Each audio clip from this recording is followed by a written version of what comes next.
सेवाश्रम नर्मदा मंदिरम से आपका स्नेह भाजन पंडित गिरिमोहन गुरु। मेरे हिस्से के किस्से इसके अंतर्गत दिल्ली के प्रसिद्ध साहित्यकार, इतिहासकार, समाजसेवी, महाग्रंथ गोस्वामी नामा के लेखक श्री गिरिवर गिरी गोस्वामी ने मेरे जीवन वृत्त पर एक पुस्तिका तैयार की है। उसका नाम है निर्मोही की नज़र, गुरु का सफ़र। आज उसका भाग 6वां आपको हम सुना रहे हैं।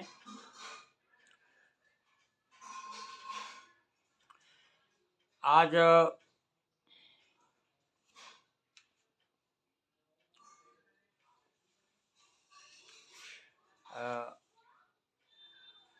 अब थोड़ा सा मेरे जीवन परिचय के बारे में उन्होंने बताया और उसके बाद में आगे कहते हैं वो कि साहित्यिक अध्ययन लेखन में इनका मन तो रमता है। देखिए कविता में है, पूरा 3-3 पंक्तियों की त्रिपदियाँ हैं। साहित्यिक अध्ययन लेखन में इनका मन भी रमता है, बड़ी बड़ी सभाएं देखकर इनका जोश उमड़ता है। और पत्र लेखन रुचि है इनकी जो कि सदा परवान रहे। पत्र लेखन रुचि है इनकी जो कि सदा परिवान रहे। और पहली लाइन है, जब तक सूरज चंदा नभ में बनी सदा पहचान रहे, बनी सदा पहचान रहे। और आगे कहते हैं वो कि अनेक लेख लिखे गुरु ने, अनेक भी सम्मान मिले, इनकी कृपा के ही कारण साहित्य के दीप अनगिन जले। फिर से सुनिए इसे। अनेक ये क्यों लिखा उन्होंने, इसके पीछे है कि 1995 से हमने एक शिव संकल्प साहित्य परिषद नाम की संस्था का गठन किया। पहले तो 84 में किया गोस्वामी सेवा संस्थान का गठन, जो अखिल भारतीय स्तर के गोस्वामियों से संपर्क करके और कुछ पत्रिकाएं निकाली और बहुत से गोस्वामी सेवा के अंतर्गत कुछ सम्मेलन किए। और एक साहित्यिक दृष्टि से शिव संकल्प साहित्य परिषद नाम की संस्था का गठन किया, जिसके माध्यम से अभी तक लगभग 800-900 लोगों का हम सम्मान कर चुके हैं। तो इसलिए ये कहते हैं, हम गिरिवर गिरी जी कह रहे हैं कि इनकी कृपा के ही कारण साहित्य में दीप अनगिन जले, लिख दिया ऐसा साहित्य जिस पर स्वाभिमान रहे, जब तक सूरज चंदा नभ में इनकी सदा पहचान रहे, इनकी सदा पहचान रहे। बहुत बहुत गिरिवर गिरी जी, बहुत बहुत आपका आशीर्वाद। कथनी और करनी में नहीं अंतर इनकी मिलता है, जैसा उन्होंने हमको समझा। अब हम कहाँ तक इसमें सफल हुए हैं, ये तो जो हमारे साथ में हमारे जो मित्र लोग हैं जो संपर्क में, वो जानते हैं कि करनी और कथनी में इनकी अंतर नहीं मिलता है। मिलकर मित्रों मेहमानों से अंतर हृदय खिलता है, भरी जवानी में पर उनके शौक बनारसी पान रहे।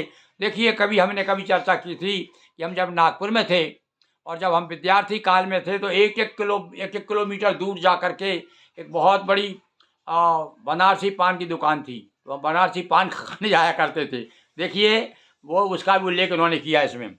तो फिर से सुनिए कि मिलकर मित्रों मेहमानों से अंतर हृदय खिलता है, करनी कथनी में नहीं अंतर इनकी मिलता है। और न भरी जवानी में पर इनको शौक बनारसी पान रहे, और सूरज चंदा जब तक है नभ में तब तक इनकी पहचान रहे, तब तक इनकी पहचान रहे। और पंडित गुरु के चाहने वाले पूरे देश में फैले हैं। अब भाई देखिए, ये झूठी तारीफ नहीं है। मैं समझता हूँ शायद ही मध्य प्रदेश क्या सारे देश में शायद ही कोई प्रांत हो जहाँ हमने पत्राचार नहीं किया हो। आप जान करके आश्चर्य करेंगे कि मैंने 10,000 पत्र लिखे थे अपने गोस्वामी समाज को, जिसमें से 1,000 लोगों ने उत्तर दिए और 500 लोगों के हमको सहयोग मिला था। इसकी हमने गोस्वामी इतिहास परिचय नाम की पुस्तक प्रकाशित की। तो ये कह रहे हैं, पंडित गुरु के चाहने वाले पूरे देश में फैले हैं, कुछ हैं साथी कुछ यजमान कुछ गुरु के चेले हैं। ये क्यों कहा इन्होंने ऐसा? क्योंकि हम साथ साथ में पुरोहिती का काम भी करते हैं। यानी सत्यनारायण कथा से लेकर के शादी विवाह तक संपन्न कराते हैं। शिव अभिषेक हो चाहे किसी प्रकार का पूजन हो, सब पूजन कराते हैं। तो इसलिए हमारे यहाँ बहुत यजमान भी है, हमारे यहाँ बहुत चेले भी हैं और हमारे साथी भी। तो पंडित गुरु के चाहने वाले पूरे देश में फैले हैं। कुछ हैं साथी, कुछ यजमान, कुछ गुरु के भी चेले हैं। इसी तरह ही नगर श्री का बना सदा सम्मान रहे। देखिए उनको याद है। यहाँ पर साहित्य समाज ने, साहित्यकारों ने, नगर के साहित्यकारों ने 1900 लगभग 84 में मुझे नगर श्री की उपाधि से विभूषित किया था यहाँ के नगर पालिका के अध्यक्ष के द्वारा। तो अब सुनिए आगे। धार्मिक शिक्षा तो इनकी अपने घर से प्राप्त हुई, शंकराचार्य तुलसीदास की दुनिया इनमें व्याप्त हुई, पारिवारिक संस्कार तो इनके लिए वरदान रहे। और वास्तव में साहब आदमी परिवार से ही सीखता है। हमारे घर में परिवार, हमारे पिताजी हमेशा रामायण का पाठ किया करते थे, रामायण की कथा सुनाया करते थे। और हम वहाँ का जो सीताराम दास जी, सालक रामदास जी जो मंदिर के पुजारी महंत थे, उनसे हमारा संपर्क था, आते जाते थे और वहाँ रामलीला में हम पाठ भी किया करते थे। तो उस सबका संस्कार आज है कि आपके सामने हम अपना ही गुणगान कर रहे हैं। ये इसलिए भी कर रहे हैं भाई अपना गुणगान, वैसे तो इससे पुण्य क्षीण होता है, किंतु हम और पुण्य प्राप्त कर लें। क्यों कर लेंगे कि भाई वैसे तो हमारे साथियों में से, हमारे शिष्यों में से उनको चाहिए था कि हमारे बारे में कुछ आप लोगों तक ऐसी चीज़ें बताएं ताकि आप भी प्रेरणा प्राप्त करें हमारे जीवन से। हमारे जीवन में कितनी कमजोरी रही, कहाँ कहाँ प्राप्त किया हमने, क्या क्या किया, वो ये सारा हमारा जीवन परिचय हम इसलिए सुना रहे हैं कि हो सकता है आपके कोई काम आए, तो आप उससे प्रेरणा लें और आगे बढ़ें। तो सुनिए आप। शंकराचार्य तुलसीदास, और बचपन में भाई हमने, आज मैं भी ये बात मानता हूँ कि मुझे जो भी आज भले मेरी साहित्य पे एमफिल तक हुआ है और यूनिवर्सिटियों से 4-4, 5-5, 6 समीक्षा की किताबें प्रकाशित हुई हैं, किंतु ये सबको कैसे हुआ, संभव कैसे हुआ भाई? ये जो माटी का पुतला कुछ नहीं कर सकता बंधु। ये सब जो गोस्वामी तुलसीदास जी महाराज की कृपा है, संत की कृपा है। संत जब अनंत के समान होते हैं तो संत की कृपा हुई हमारे ऊपर।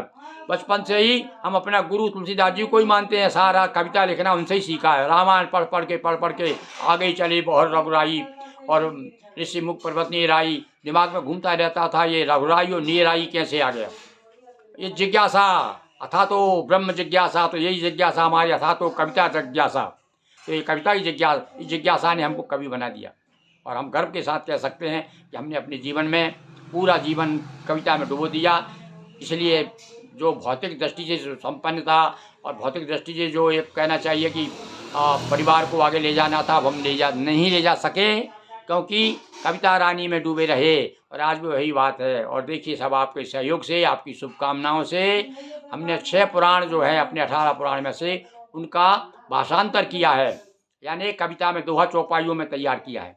और देखिए भगवान की कृपा, देखिए नर्मदा मैया की ऐसी कृपा कि वो सब प्रकाशित भी हो गए हैं। और अभी बंधु एक सूचना और दे दें, जो नर्मदा जी के भक्त हैं, सुन रहे हैं, वे संपर्क करें हमसे, हम उनका फोटो इसमें प्रकाशित करेंगे, उनका सहयोग लेंगे और उनको सहयोग देंगे। यदि जो चाहते हैं वो हमसे संपर्क कर सकते हैं। अभी नर्मदा पुराण 15 दिन के अंदर छपने जा रहा है। बहुत बहुत आगे नर्मदा जी की हम जय जयकार बोलते हुए अब आगे चलिए। देखिए दिल्ली वाले हमारे परम स्नेही, हम मित्र भी कह सकते हैं उन्हें, हम उम्र में हमसे बहुत छोटे हैं, हमारे छोटे भाई भी हैं वो। देखिए अब वो अपनी कविता के माध्यम से हमारे बारे में क्या कहते हैं। शैव वैष्णव शाक्त परंपराएं इनमें तो तीनों बसती हैं, और संगम तट पर गंगा यमुना सरस्वती जहाँ हंसती है, बैतरणी सरिता में मानो मुक्ति के जलयान रहे, मुक्ति के जलयान रहे। और जब तक सूरज चंदा नम में बने इनकी बनी रहे बनी सदा पहचान रहे, हिंदी जगत में श्री गुरु की सबसे ऊंची शान रहे। और आगे क्या कहते देखिए वो, ये देखिए वो क्या, शैव वैष्णव शाक्त, तो वास्तव में साहब हमारे अंदर तीनों हैं। हम जितना सम्मान भगवान शिव को देते हैं उतना ही भगवान विष्णु को देते हैं। और दुर्गा देवी का तो नव दुर्गा में जो है भगवती कृपा से यहाँ पर जितनी यथाशक्ति पूजन सेवा बनती है वो करते रहते हैं। तो आगे देखिए, शिक्षक बनकर कर नौकरी मन से साहित्यकार रहे, कभी लेखक कभी कवि तो कभी बड़े कलाकार रहे, ना कभी रहे मोटे पप्पी, ना कभी पहलवान रहे। और ये उन्होंने मेरी काया देख कर के कहा है कि ना तो ये ज़्यादा दुबले हैं, ना ज़्यादा मोटे हैं। और शिक्षक रहते हुए भी देखिए भगवती कृपा से, नर्मदा जी की कृपा से हमें ऐसा काम भी मिला जिसमें समय, अब तो खैर आजकल तो कहते कहते शिक्षकों को इतना जोता जा रहा है कि उन्हें सांस लेने की फुर्सत नहीं है। पर हम भैया हमारे समय में हमने दोनों दायित्व बराबर निभाए। पढ़ाने के समय पढ़ाया और अपने बाकी के समय में जो है साहित्य सेवा में हम निरत रहे। इसका प्रतिफल ये हुआ कि अभी अभी हमारी 6-7 तो पुस्तकें प्रकाशित हो गई हैं, 4-5-6 पुराण हो गए हैं। आपके बाल बोध गीता और आपके हनुमान जी का एक चरित्र लिखा है हमने, जय जय आंजनेय नाम से, जिसका कि मराठी में और गुजराती में भी भाषांतर हो चुका है।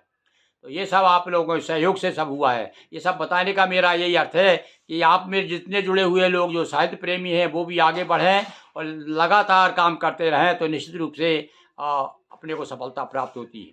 और हमारा सन 73 से लेकर के अभी तक पहली बार प्रकाशन हमारा प्रसारण हुआ था आकाशवाणी इंदौर से। उसके बाद में फिर भोपाल से लगातार हर साल में 2 बार, मतलब कहना चाहिए कि 50वां बार हम आकाशवाणी दूरदर्शन पे कार्यक्रम दे चुके हैं और अभी भी दे रहे हैं। अभी गत वर्ष ही मई के महीने में हमारा कार्यक्रम आपने देखा होगा दूरदर्शन से। तो विभिन्न संप्रदायों को वे अपने साथ लेके चले, सबको लाकर खड़ा कर दिया एक बैनर के तले, भ्रातृत्व और विश्वबंधुत्व इनके 2 पायदान रहे। तो वास्तव में हमारे मन में ऐसी कोई भावना नहीं है। भले ही हम 4 शैव संप्रदाय से आते हैं, हमारे पूर्वज जो हैं भगवान शिव के उपासक रहे, किंतु हमने अभी शैव और वैष्णव में कभी कोई अंतर नहीं माना। इतना ही सम्मान सीताराम जी को हमारे हृदय में है जितना कि भगवान उमापति महादेव का है। तो आगे देखिए, अच्छे पति हैं, अच्छे पितु हैं और अच्छे इंसान हैं, इनके गुणों के कारण ही तो कहते लोग महान हैं, कोलकाता की नोबल उपाधि इसका सत्य प्रमाण रहे। अब उस समय कहीं चर्चा की होगी हमने कि भाई कलकत्ता से भी एक हमको नोबल प्राइज़ मिला था, उसकी चर्चा हमने की, तो उन्होंने इसका भी इसमें उल्लेख कर दिया है। तो आज हमने आपको ये 6, 7, 8, 10 छंद सुना दिए और अब आगामी आज 6वां भाग है इसका, इस पुस्तिका का, और आगे कल फिर हम आपको सुनाएंगे। तो निश्चित रूप से बहुत सी हमारे बारे में जानकारी आपको हुई और मैं जो भूल चुका था वो जानकारी मुझे याद दिला दी गिरवागिरी गोस्वामी जी ने अपनी कविता के माध्यम से। उनका बहुत बहुत आभार। और आप सबका आभार कि आप जो है मैं अपना गुण गा रहा हूँ, खुद के गीत गा रहा हूँ, फिर भी आप जो है मुझे लताड़ नहीं रहे हैं, कह नहीं रहे क्या है अपने मियाँ मिट्ठू बन रहे हो। बंधु, ये मियाँ मिट्ठू का मतलब ये है कि लोग अपनी ज़्यादा तारीफ, अपनी योग्यता से अधिक तारीफ करें। तो भाई मैं तो नहीं कर रहा हूँ, ये जिसे किसी ने लिखा है वो आपको मैं तो केवल पाठक हूँ, पढ़ के सुना रहा हूँ। मेरे बारे में आप विचार कीजिए कि ये कहाँ तक सत्य है, कहाँ तक झूठ है। बहुत बहुत धन्यवाद।